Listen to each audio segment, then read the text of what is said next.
In the early 2000s, in a remote village of the Eastern Highlands province of PNG,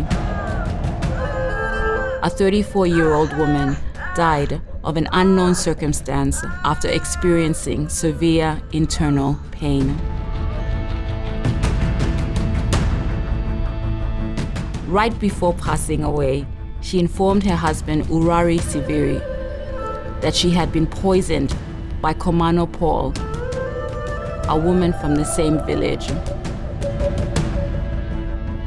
Believing his wife's words and fueled by thoughts of revenge, Siviri gathered the village leaders and convinced them to take action against Komano Paul.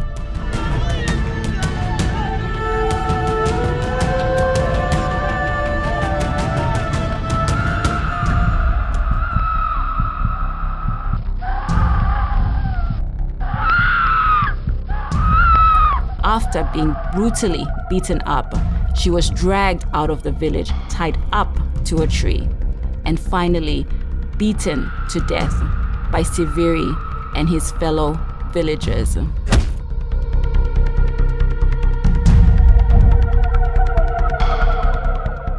What you're about to see is one of the many cases of sorcery-related violence in PNG, but one that has triggered the fight for justice in the life of a young lawyer.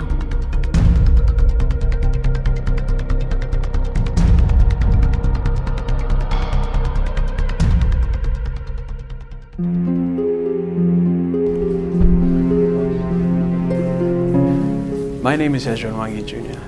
I got selected to study at the University of Papua New Guinea, and whilst I was there doing my final year of studies, there was a requirement that each student had to do a major research paper. So I chose my topic to be on the issue of sorcery accusation-related violence.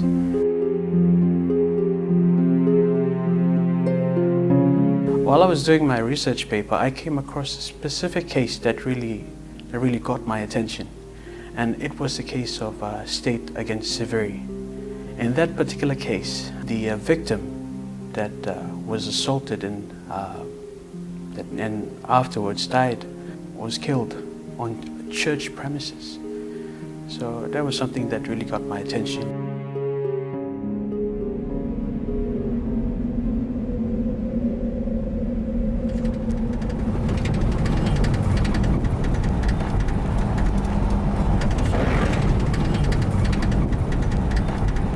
My name is Joseph Kesang. I am a senior state prosecutor and officer in charge of the public prosecutor's office in Mount Hagen. I do basically prosecuting criminal cases around the country and attend to Supreme Court appeals arising from those criminal cases.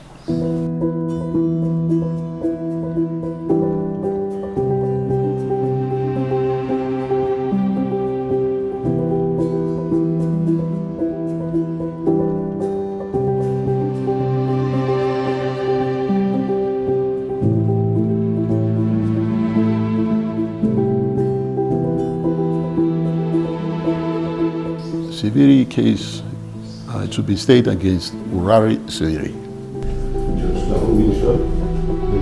And that case was chaired by one of our most senior judges, Justice Elenis Batari.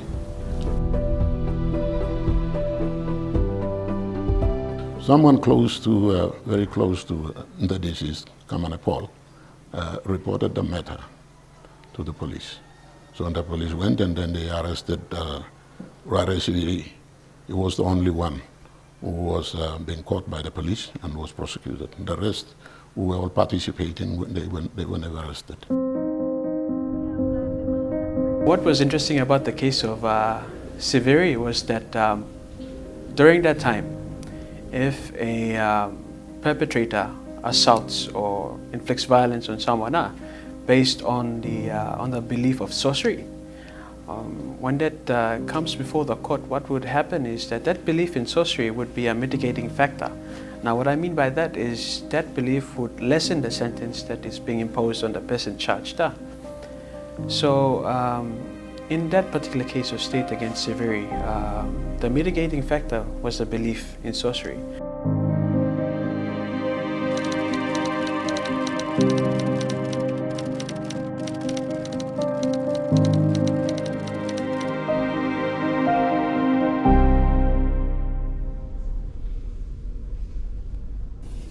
Overall, what I found in my research is that people will most likely come towards the law if they think that it is providing a resolution.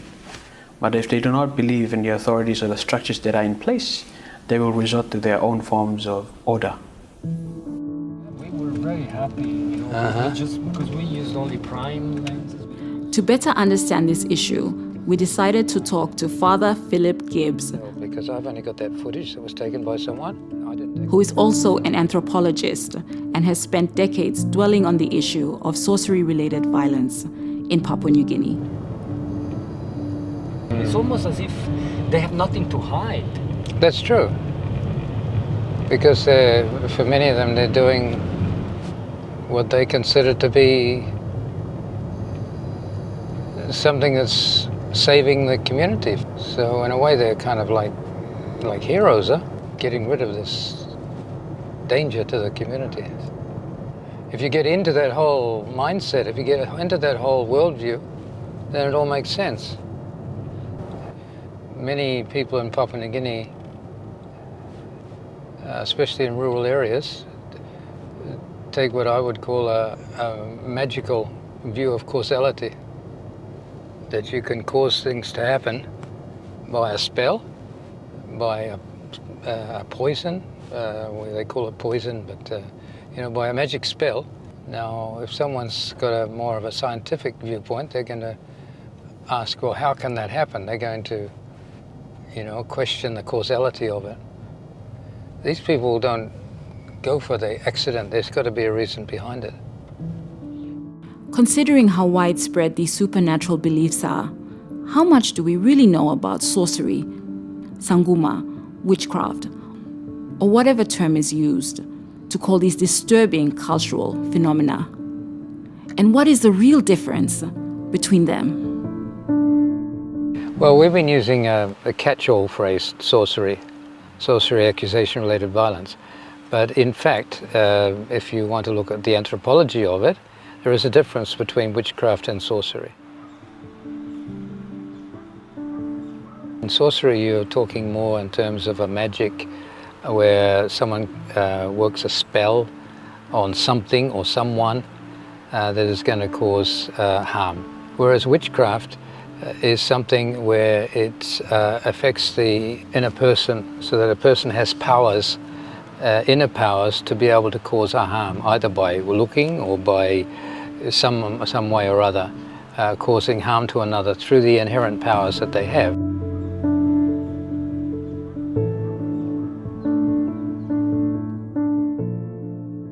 So it's a female figure named as Kinjim Bunyo, and it's from the Sepik area.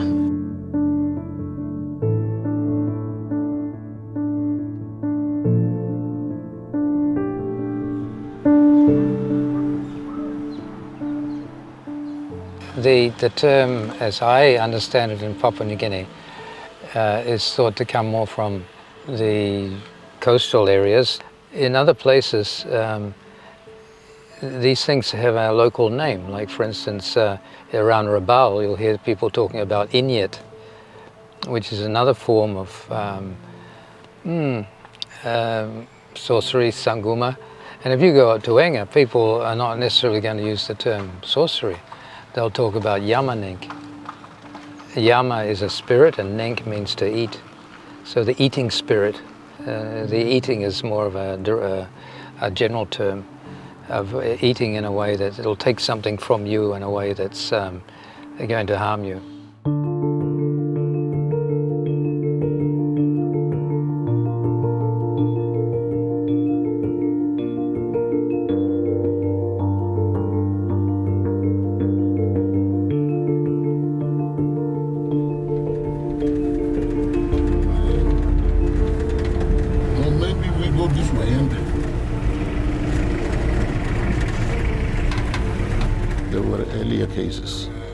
because we had the Sorcery Act, we had the Customs Recognition Act.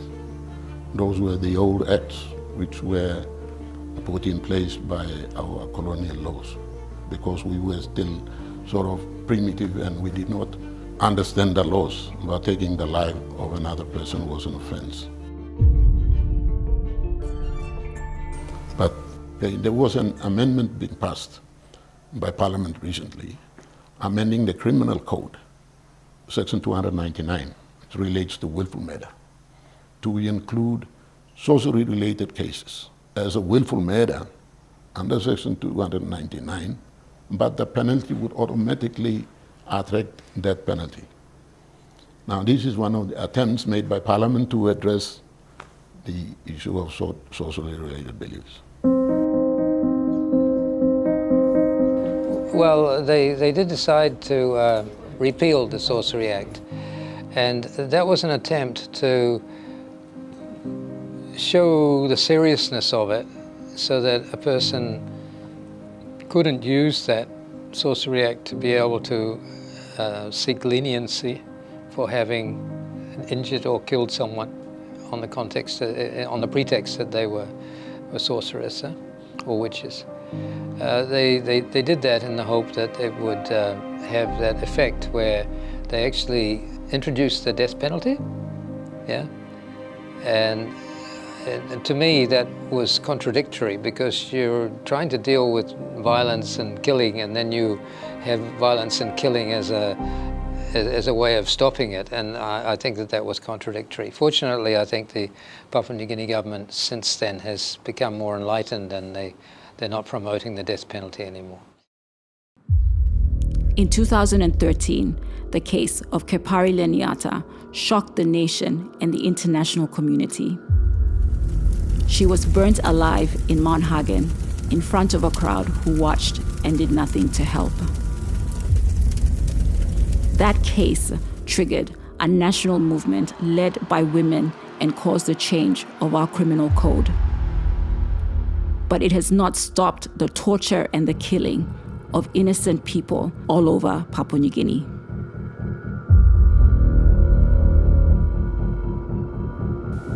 There are a lot of victims of sorcery accusation-related violence, a lot of them. Some of them, most of these cases are unreported. And they happen because they are unreported because society at large, they condone the killings. And it's hard for the police to prosecute one person, because in a community where there's a lot of people that are involved, how can you prosecute just one person?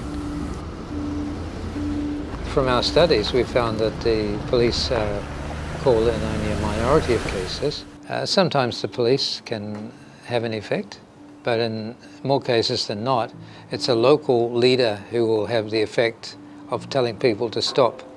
And that's where we have to try to empower local leaders, because if you're the only person, you're putting your life in great danger in supporting the person who's accused, because they'll accuse you.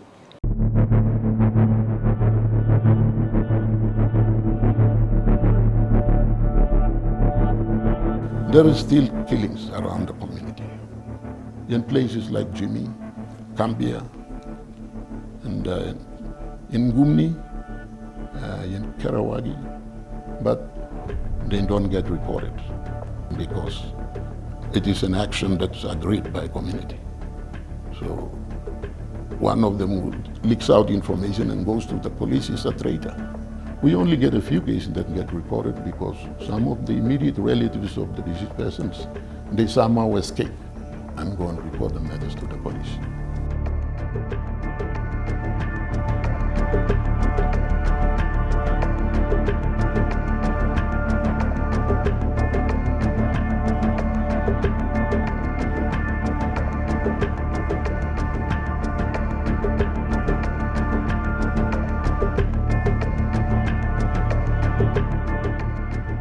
This will continue to be an issue unless we do something about it.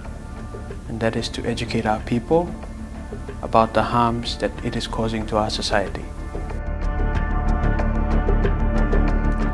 This brings us to the end of the first episode of Action. Urari Siviri spent 18 years in prison for the crime that he committed. But what do the younger generations think of sorcery-related violence? A practice that was passed on to them from previous generations. And what should we all do to put an end to what has become a stigma in our society?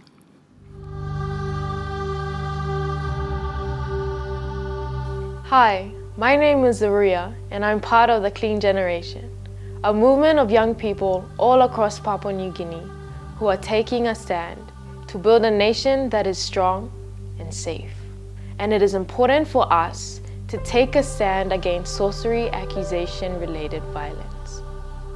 You have seen people at the front line, heard their stories, and seen the impact of this violence. Young people are saying enough is enough, and that this violence has to end.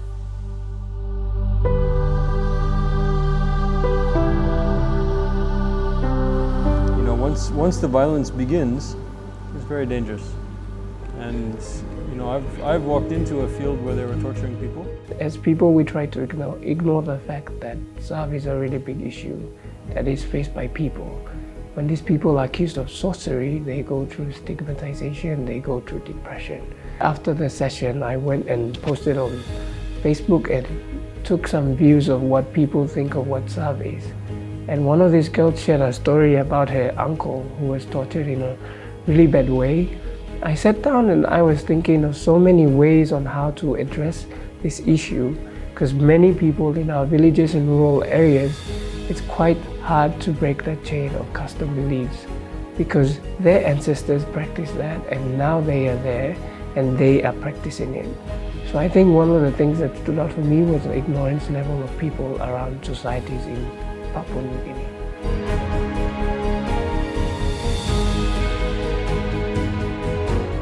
We all, as individuals, have to stand up and speak about this issue in our own communities. If I'm from the coast and if I go up to the islands region, maybe the cultural heritage or the cultural background may be a barrier towards them accepting the idea of me saying no to serve. So if you are someone from the islands region, maybe they would accept the message better from you than from someone like me from a coastal area. So if we all individually work in our own communities, we would collectively solve the issue.